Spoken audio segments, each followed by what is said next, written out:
कल का दिन पतंजलि योगपीठ के लिए ऐतिहासिक दिन था, क्योंकि कल हरियाणा सरकार द्वारा योग ऋषि स्वामी रामदेव जी महाराज को योग एवं आयुर्वेद का ब्रांड एम्बेसडर घोषित करने के उपलक्ष्य में हरियाणा सरकार ने सोनीपत के राय स्पोर्ट्स स्कूल में स्वामी जी का अभिनंदन समारोह आयोजित किया था।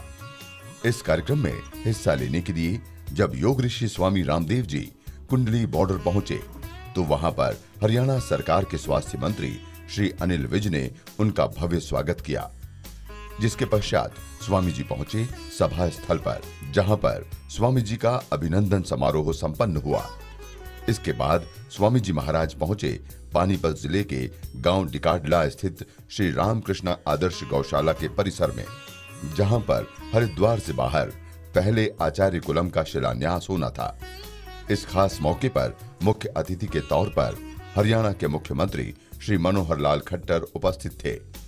अन्य गणमान्य व्यक्तियों में हरियाणा के शिक्षा मंत्री श्री रामविलास शर्मा, करनाल के सांसद श्री अश्विनी चोपड़ा, वित्त मंत्री कैप्टन अभिमन्यु, एमडीएच के चेयरमैन महाशय धर्मपाल जी, स्वामी ओम स्वरूप जी, बलदेव जी महाराज और अन्य लोग शामिल हुए। इस पावन मौके पर सर्वप्रथम श्री रामकृष्ण आदर्श गौशाला के परिसर में हवन यज्ञ किया गया। तदुपरांत आचार्य कुलम का शिलान्यास योग गुरु स्वामी रामदेव जी एवं श्रद्धेय आचार्य बालकृष्ण जी महाराज, हरियाणा के मुख्यमंत्री श्री मनोहर लाल खट्टर, हरियाणा के शिक्षा मंत्री श्री रामविलास शर्मा, करनाल के सांसद श्री अश्विनी चोपड़ा व अन्य गणमान्य व्यक्तियों के कर कमलों द्वारा संयुक्त रूप से किया गया।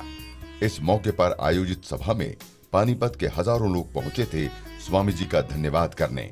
सभा स्थल के मंच पर स्वामी जी व अन्य गणमान्य व्यक्तियों ने दीप प्रज्वलन कर सभा का शुभारंभ किया। यहाँ पर आचार्य कुलम के बच्चों ने अभिनंदन गीत प्रस्तुत किया। इसके बाद मंच पर स्वामी जी, आचार्य जी, मुख्यमंत्री श्री मनोहर लाल खट्टर व अन्य गणमान्य व्यक्तियों का स्वागत सम्मान किया गया। स्वागत सम्मान के बाद आचार्य कुलम के छात्र छात्राओं ने योग अनेक मुद्राएं प्रस्तुत कर सबको चकित कर दिया। आइए अब हम आपको दिखाते हैं इस कार्यक्रम के मुख्य अंश। ये डिकाडला का आचार्य कुलम की संकल्प का जो अनुकरणीय सहयोग दिया वो श्रद्धेय आचार्य ओम स्वरूप जी के संकल्प से साकार हुआ। श्रद्धेय आचार्य ओम स्वरूप जी 40 वर्षों से अवैतनिक समर्पण भाव से समाज सेवा का कार्य कर रहे हैं, गुरुकुल गौ सेवा का कार्य कर रहे हैं। यहाँ पर जो पहले आर्ष गुरुकुल चलता था उसके माध्यम से हजारों विद्यार्थी देश के कोने कोने में वैदिक धर्म की पताका फहरा रहे हैं। श्रद्धेय आचार्य जी ने 7 गौशालाओं की स्थापना की। मेवात क्षेत्र में भी 3 गौशालाओं का संचालन कर रहे हैं। श्रद्धेय आचार्य ओम स्वरूप जी भारतीय जीव जंतु कल्याण बोर्ड के सदस्य रहे हैं। हरियाणा, पंजाब, हिमाचल, जम्मू कश्मीर 4 प्रांतों के प्रभारी रहे हैं। वैदिक धर्म के, आर्य समाज के प्रचार प्रसार करने के लिए सदैव 24 घंटे तन मन धन से समर्पित रहते हैं। मैं पतंजलि योगपीठ परिवार की ओर से आमंत्रित करता हूं आदरणीय आचार्य ओम स्वरूप जी को। दयानंद तेरे एहसान इतने, दयानंद तेरे एहसान इतने, गगन में सितारे चमकते हैं जितने, दयानंद तेरे एहसान इतने। सबसे पहले परमपिता परमात्मा का धन्यवाद करता हूँ। तत्पश्चात पूज्य स्वामी रामदेव जी महाराज, पूज्य आचार्य बलदेव जी, अन्य संन्यास्त वृंद, सम्माननीय हरियाणा सरकार के गोभक्त मुख्यमंत्री श्री मनोहर लाल जी, मैं आप सबका यहाँ पहुँचने पर हार्दिक अभिनंदन करता हूँ, स्वागत करता हूँ, धन्यवाद करता हूँ, आभार व्यक्त करता हूँ। मेरे जीवन का ये ऐतिहासिक दिन है मैं ज्यादा आशावान नहीं हूं, पता नहीं दोबारा से ये ऐतिहासिक दिन आए ना आए मेरे जीवन में। जिनके कारण मैं आज यहां खड़ा हूं, जिन लोगों के सहयोग से ये 35 साल की जो संस्था खड़ी है, मैं उनको नमन करना चाहूंगा। हमारे आटे गांव से ही लाला रामनिवास जी, वो हमारे 27-28 साल इस गुरुकुल के निर्विरोध अध्यक्ष रहे, गर्ग ट्रेडिंग कंपनी नई दिल्ली। और ये जितने भवन सामने देख रहे हैं और ये जितने गोदाम देख रहे हैं, वो लाला रामनिवास जी के कारण, उनके पुत्र सुशील जी और सुधीर जी यहाँ विराजमान हैं। लोगों, मुझे नहीं पता 40 साल में बाजार में दाल का क्या भाव है। मेरे यहाँ गुरुकुल चला, 150 बच्चे भी रहे, सदा ही दाल जो है ना हमारी दान में लाला रामनिवास जी के यहाँ से आती रही। इसी तरह जब मुझे यह आभास हुआ कि मेरे पड़ोस में जमुना है और मेरे यहाँ की गायें जो है वो यूपी में जाती हैं, मैंने संकल्प लिया कि यहाँ गौशाला भी बनाऊंगा। और 1985 में यहाँ गौशाला की जो स्थापना की, लाला ओम प्रकाश जी सुपुत्र चंदगीराम जी जो आज हमारे बीच में नहीं है, उनके कारण जो है ना आप ये विशाल गौशाला आप देख रहे हैं, ये उनके कारण हमारी बनी। और वो भी आजीवन प्रधान रहे, निर्विरोध प्रधान रहे। उनके बहनोई लाला रामधारी जी गोयल, उनके पश्चात उन्होंने इसकी कमान संभाली। लगभग 50 लाख रुपए का सालाना वार्षिक बजट है। और यही बात नहीं, अभी भाई राकेश जी बता रहे थे, इस संस्था के माध्यम से मैंने 7 गौशालाएं खोली। उन लोगों का सहयोग मैं भूल नहीं पाऊंगा। हमारे बीच में लाला राम जी लाल अग्रवाल नहीं रहे, जहां भी कहीं गौशालाएं खुलती थी वो मेरे साथ जाकर के पूरा सहयोग, धन का सहयोग तो वही लोग देते थे। आज हमारे बीच में माननीय प्रेम जी गोयल आए हुए हैं और वो दूसरे मंच पर बैठे हुए हैं। ये नाम तो मेरा हो रहा है, लेकिन धन की व्यवस्था सारी प्रेमचंद जी गोयल करते हैं। कई 100 गौशालाओं का सहयोग प्रेमचंद जी करवाते हैं। हमारे बीच में श्री राजेंद्र जी सिंगल, जो कि भाजपा के नेता हैं नरेला से, वो यहाँ बैठे हैं, 15-20 साल से हमारे साथ जुड़े हुए हैं। हरियाणा की सैकड़ों गौशालाओं को वो भिजवाते हैं, दान मेरे माध्यम से भिजवाते हैं। गौ रक्षा की कोई बात होती है हमारे साथ होते हैं। मैं इन सभी महानुभावों का धन्यवाद करता हूं। अब मैं आता हूं, माननीय मुख्यमंत्री जी महोदय, आज 5-6 महीने पहले हमने उनसे समय लेकर के माननीय प्रेम जी गोयल, भानीराम मंगला और मैं वहां पहुंचे सुबह नाश्ते के समय। और हमने पहली बात ये रखी थी कि इस हरियाणा में गौ रक्षा का कानून लचीला है, आदमी की जमानत हो जाती है, गाड़ी छूट जाती है, कोर्ट में कुछ होता नहीं। हम ये चाहते हैं कि ऐसा कानून बनाया जाए कि रूह कांप जाए हरियाणा की तरफ गौ तस्करी करने वाले की। अगर वो उनकी जगह कोई राजनेता होता तो मैं ये प्रस्ताव लेकर के नहीं जाता। मैं 40 साल से राजनेताओं के पास गया हूं ये प्रस्ताव लेकर के, लेकिन कभी हमारी सुनाई नहीं हुई। मुझे ये पूरा विश्वास था कि माननीय मनोहर लाल जी जो है एक हमारी तरह ही प्रचारक हैं, विचारक हैं, उसी पथ के पथिक हैं जिसके पथिक स्वामी रामदेव जी हैं, आचार्य बालकृष्ण देव जी हैं, आचार्य बलदेव जी हैं। ये भी उस पथ के ही पथिक हैं। उन्होंने 1 मिनट नहीं लगाई, हमारी बात सुन करके ओम प्रकाश धनखड़ जी को वहीं बुलाया और राकेश गुप्ता जी को वहीं बुलाया और उसी वक्त आदेश दिए, हरियाणा में ऐसा कानून बना दो जो भारत के किसी प्रदेश में नहीं हो। और ये आपके सामने आ गया है।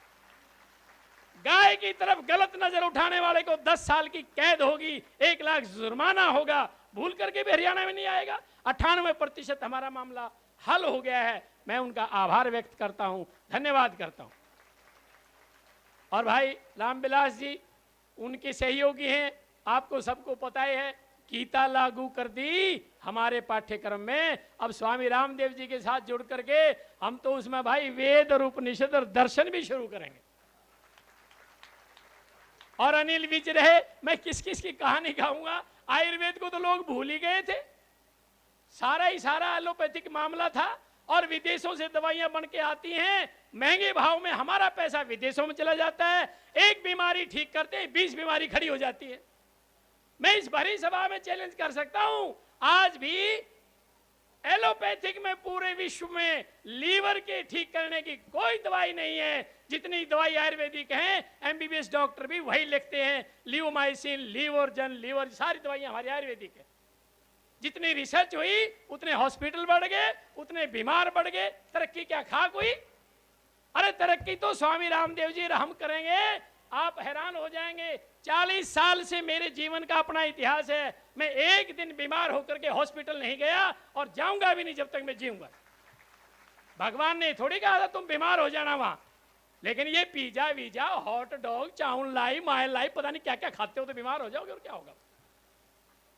तो मैं हरियाणा सरकार का भी पूरा धन्यवाद करता हूं और पूज्य स्वामी जी महाराज का धन्यवाद करता हूं।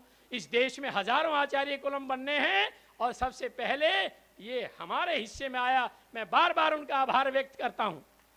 अब तक तो मैं 21 अप्रैल से पहले बोल रहा था। लोग यहाँ के सब कहते हैं मुझे, आचार्य जी आप क्या करवाओगे स्वामी जी महाराज से। मैंने कहा उन्होंने तो मुझे एक दिन फोन पर ये कहा था, जब मैं संगेल मेवात का जलसा करके गौशाला लगा रहा था, रात को 8 बजे मूर्तल में गाड़ी चला रहा था, उन्होंने मुझे फोन पे कहा था। मैंने अपनी उत्सुकता जाहिर की थी, मैं स्वामी जी बहुत तंग हो रहे हैं, जल्दी करो, लोग रोज पूछते हैं। उन्होंने एक शब्द में मुझे संतुष्ट कर दिया था, आपकी जितनी इच्छाएं हैं उनसे 1.25 गुना और 100% और बहुत बढ़िया रूप में पूरी करूंगा, मैं इससे आश्वस्त हूं। लेकिन ये लोग, क्षेत्र के लोग यूं कहें जी हमारी समझ में नहीं आती, हरियाणवी भाषा में बताओ। तो भाई हरियाणवी भाषा में तो इच्छाएं तो कई प्रकार की होती हैं। एक आदमी को फांसी की सजा हो गई, जज साहब ने कहा भाई तेरी कोई आखिरी इच्छा हो, नहीं बोला। फिर बोला भाई तेरी कोई अंतिम इच्छा हो बता दे भाई। बोला जी पूरी कर दोगे। बोले हाँ। बोले मेरी जगह आप चढ़ जाओ फांसी, मेरी जान बच जाएगी। ऐसी भी इच्छा होती है। अरे आचार्यों की क्या इच्छा होगी, वसुधैव कुटुंबकम, सारा संसार जो है मेरा घर है, सर्वे भवन्तु सुखिनः सर्वे सन्तु निरामया, सबका कल्याण हो, सबकी भलाई हो, यही इच्छा जो है हमारे मनोहर लाल जी की है, यही इच्छा स्वामी रामदेव जी महाराज की है। तो भाई इच्छा जो है ना, एक इच्छा और बढ़िया बता देता हूं। एक घर में एक बुढ़िया और एक बूढ़ा और एक उनका जवान लड़का, 3 बेचारे अपना मजदूरी करके गुजारा कर रहे हैं, ब्याह भी कोई नहीं करे, ऐसा रिश्ता नहीं करता ऐसे घर में। और एक बात सुन लो, चाहे तुम फार्म हाउस वाले हो, इसी स्पीड से चलते रहना तो रिश्ता थारा भी नहीं होगा भाई। बेटी बचेगी नहीं तो भाई रिश्ता नहीं होगा। मोदी जी ने आकर के पानीपत में अलग जगाया है इस बात के लिए, इस बात का ध्यान रख लेना। एक दिन बुढ़िया को सपना आ गया, उन देवता ने कहा तुम बहुत बढ़िया आदमी हो, भक्ति करते हो, एक वर दे सकता हूं, तीनों में से कोई सा मांगे लो। लड़के ने कह दिया हमारी तो माँ है जो कुछ घर में। और भाई उस दिन तो बूढ़े ने भी कर दिया कमाल है, बोला हमारे तो घर की मोड़ या है, ऐसे ही न पूछ लो। और ये है भी हकीकत, इस धर्म की ध्वजा माताओं के हाथ में है। अरे माताओं के साथ धर्मपत्नी शब्द लगता है, किसी आदमी के साथ धर्मपता दिखा दो चाहे वो राष्ट्रपति हो जाए तो भी नहीं लगता। ये महिमा है हमारे देश में। तो माता जी ने कहा ठीक है एक ही बार बहुत भाई। बूढ़ा आंखों से काम चला गया था, अंधा था, उसने कहा मुझे तो एक वर दे दे, सोने के पालने में मेरे पोते को झूलता हुआ और ये मेरा पति देख ले। भाई सोने का पालना है, पीछे घर कच्चा रह जाएगा, फिर तो मार्बल लगेगा। और पोता जब आओगा जब छोड़ेगा ब्याह हो जाएगा, और बुढ़े की आंख मांग ली, सारा सौदा मांग ली। तो मेरी तो ऐसी इच्छा है, 2 मिनट में मैं पूरी कर देता हूं। और मैं स्वामी जी महाराज के चरणों में निवेदन करता हूं, रामदेव जी का हमारा तो 25-30 साल पुराना संपर्क है कि भाई वो अपने मुखारविंद से यहाँ की जनता को संतुष्ट करके जाएंगे। तो स्वामी जी मेरी इच्छा है, 2 मिनट में सुन लो, यहाँ के जितने नौजवान हैं, बच्चे हैं, उनके खेलने कूदने की ऐसी व्यवस्था हो, मेडल लेकर के आए। क्योंकि माननीय मुख्यमंत्री जी ने भी कहा है मेडल लेके आओ, नौकरी हम देंगे भाई। ये तो कई जगह घोषणा हो ली है। पर एक बात बताऊं, मेडल यूं ही नहीं मिलता। अगर ये बाजार की थैलियों का दूध पियोगे तो मेडल नहीं आते। स्वामी जी महाराज 500-700 गाय बढ़िया देसी साई वाले आके बांध दो यहाँ, और दूध की डेयरी बनाओ, और इस हल्के में बाबा रामदेव ब्रांड दूध जाए घर घर में। और जब इतनी बढ़िया डेयरी बनेगी भाई, तो पशुओं का अस्पताल तो बहुत बढ़िया बनाना पड़ेगा। अब मेरी गाय बीमार होती है, यहाँ एक्सरे नहीं होता, हिसार लेके जाओ, ऑपरेशन नहीं होता, हिसार लेके जाओ, किसी की भैंस बीमार हो जाए, हिसार लेके जाओ। तो स्वामी जी इतना बढ़िया पशु चिकित्सालय यहाँ बन जाए पूरे इलाके के। भाई गाय की हमदर्दी तो है, लेकिन दया भाव से तो भाई भेड़ बकरी भी आऊंगी तो भी उनका इलाज भी करेंगे हमें। तो स्वामी जी महाराज एक बहुत बढ़िया पशु चिकित्सालय। और ये जो खेलने कूदने वाले बालक होते हैं ना पहलवान, इनमें एक ऐसा खागड़े का दाव है, वो दूसरे के नागाई पी जाए और बीमार हो जाए, घना घी खा जाए, फिर क्या करोगे? अंग्रेजी दवाई तो आप दिवाओ नहीं। इसलिए मेरी उसके साथ जुड़ी हुई ये भी इच्छा है, आयुर्वेदिक कॉलेज महाविद्यालय BIMS का यहाँ बने, अपने आयुर्वेदिक डॉक्टर हम बनाएं, और उन डॉक्टरों को सिखाने के लिए आपने तो फिर दवाई बनाने के लिए फार्मेसी आप पर बन जाएगी, अस्पताल बन जाएगा, और जो है ना दवाई बनाने के लिए खारी बावड़ी से सूखी जड़ी बूटी नहीं ले आओगे स्वामी जी, हर्बल बनाओ, हर्बल पार्क यहाँ अष्टवर्ग बोएंगे आचार्य बालकृष्ण जी, सारी जड़ी बूटी यहाँ बोएंगी। बस मेरी तो यह एक इच्छा है भाई। मैं पुनः आप सबका धन्यवाद करता हूँ, यहाँ सभी पधारों का धन्यवाद करता हूँ। ओम शांति। पूज्य आचार्य ओम स्वरूप जी ने जो शुभ संकल्प लिया कि डिकाडला में अब एक आदर्श आचार्य कुलम चलेगा, और इसी उद्बोधन के क्रम में आदरणीय भाई अश्विनी चोपड़ा जी, माननीय सांसद महोदय, करनाल पानीपत लोकसभा से हमारे बीच में हैं, जिनके लेख पंजाब केसरी में देश ही नहीं विदेशों में बहुत चाव से पढ़े जाते हैं, और जिनके एक एक शब्द से प्रेरणा ली जाती है। आदरणीय सम्माननीय माननीय अश्विनी चोपड़ा जी से हम प्रार्थना करेंगे कि वो मंच पर आएं और हम सबको अपना मार्गदर्शन दें। परम पूज्य स्वामी रामदेव जी, श्रद्धेय आचार्य बालकृष्ण जी, श्रद्धेय ओम स्वरूप जी, और यहाँ पर विराजमान हमारी सरकार के मुख्यमंत्री श्री खट्टर जी, और करनाल और अन्य क्षेत्रों के सभी विधायकगण, और हमारे शिक्षा मंत्री जी रामविलास शर्मा, भाइयों बहनों और बुजुर्गों, मेरा स्वामी रामदेव जी के साथ जो दोस्ती है ना, वो अब की नहीं है। मेरी इनकी दोस्ती, ये मैं इनको बड़ा भाई मानता हूँ, और मेरी इनकी दोस्ती कम से कम महाराज जी 20 साल तो हो ही गए, 20 साल से है। और मैंने जब से इन्होंने योग का शुरू किया, मैंने शुरू में देखा, और मुझे इस बात की आज बहुत खुशी होती है कि इन्होंने भारतीय संस्कृति का सबसे महत्वपूर्ण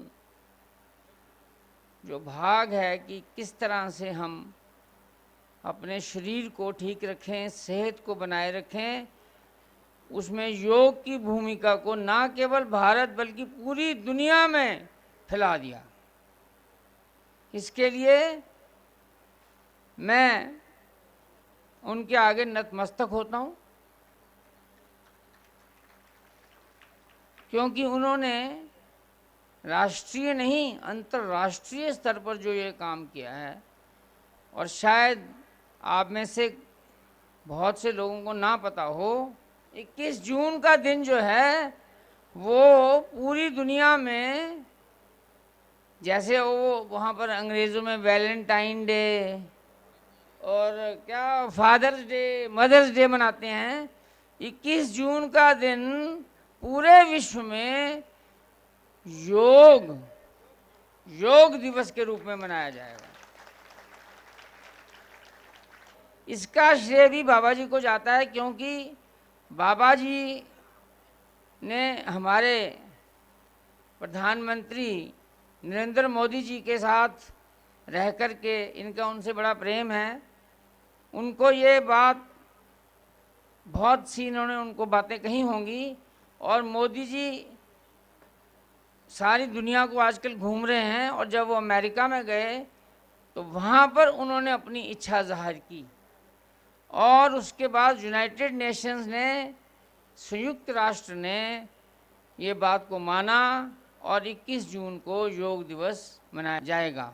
दूसरी बात, मुझे इस बात की बहुत खुशी है कि ये मेरी कॉन्स्टिट्यूएंसी है, ये मेरा संसदीय क्षेत्र है, और मेरे संसदीय क्षेत्र के में बाबा जी ने ये जो पौधा लगाने जा रहे हैं आचार्य कुलम का, उसका मैं फ़ोटो में नक्शा भी देख रहा था। बड़ा मॉडर्न सिस्टम से बनाने जा रहे हैं, तो हमें खुशी होती है ना। हम एमपी हैं, हमारे एमएलए जितने हमारे इलाके के हैं, हमें अच्छा लगता है कि कोई आके हमारे क्षेत्र में हमारी जो जनता है उनके लिए कुछ ऐसा काम करें जो कि आने वाले सालों में, सैकड़ों सालों में उस बात को याद किया जाए। तो महाराज जी, मैं आपको इस बात की बहुत बहुत बधाई देता हूँ कि आपने जो कार्य हमारे इस क्षेत्र में किया है उसके लिए मेरे पास शब्द नहीं है कि मैं आपका कैसे धन्यवाद करूं। श्रद्धेय ओम स्वरूप जी, अभी भाषण उन्होंने बड़ा भावपूर्ण दिया। मेरा संबंध जिस परिवार से है, मेरे दादाजी और पिताजी, उन्होंने भी कई जगह पर गौशालाएं बनवाई हैं, हरिद्वार में और भी कई जगह पर लाला जी के नाम से, रमेश जी के नाम से गौशालाएं बनी हैं। तो इसलिए मैं उनकी बातें सुन रहा था कि हमने भी यहाँ एक गौशाला बनाई है और हमें उसके लिए कभी हिसार जाना पड़ता है इलाज के लिए, तो बाबा जी तो सारा इंतज़ाम कर देंगे। वो तो बाबा जी के हाथ में चला गया ना सारा काम। मैं आपका सांसद अपनी तरफ से मेरा जो फंड है उसमें से 11 लाख रुपए इस गौशाला के लिए देता हूँ। धन्यवाद। आदरणीय भाई अनिल विज जी हमारे मध्य में हैं। आपकी जोरदार करतल ध्वनि के बीच में आदरणीय भाई अनिल विज जी, जो हरियाणा के स्वास्थ्य मंत्री हैं, खेल मंत्री हैं, युवाओं के मंत्री हैं। परम आदरणीय हरियाणा के ब्रांड एम्बेसडर स्वामी रामदेव जी, हमारे प्रदेश के ऊर्जावान मुख्यमंत्री श्री मनोहर लाल जी, आचार्य बालकृष्ण जी, सन 1835 में ब्रिटेन की पार्लियामेंट में लॉर्ड मैकाले ने एक भाषण दिया था। उसने कहा कि मैंने सारे हिंदुस्तान का भ्रमण किया है, मैंने सारे हिंदुस्तान में एक भी आदमी को भीख मांगते नहीं देखा और एक भी आदमी को भूखा मरते नहीं देखा। जिस देश की संस्कृति इतनी महान हो, उस देश पर ज्यादा लंबे समय तक राज नहीं किया जा सकता। अगर अंग्रेजों को हिंदुस्तान पर ज्यादा लंबे समय तक राज करना है तो हमें हिंदुस्तानियों को उनकी सभ्यता और संस्कृति से अलग करना पड़ेगा। हिंदुस्तान के इतिहास में वो सबसे दुर्भाग्यपूर्ण दिन था। उसने हिंदुस्तान के भाग्य के साथ बहुत बड़ा खिलवाड़ किया। अंग्रेजों ने लॉर्ड मैकाले की बात को मानते हुए हिंदुस्तान की शिक्षा पद्धति बनाने का लॉर्ड मैकाले को दायित्व सौंपा और लॉर्ड मैकाले ने जो हमारी उच्च परंपरा थी, जो हमारी संस्कृति थी, जो हमारी सभ्यता थी, जिसकी खुराक हमें शिक्षा के दौरान रोज थोड़ी थोड़ी दी जाती थी, उसने शिक्षा को और हमारी संस्कृति को अलग अलग कर दिया।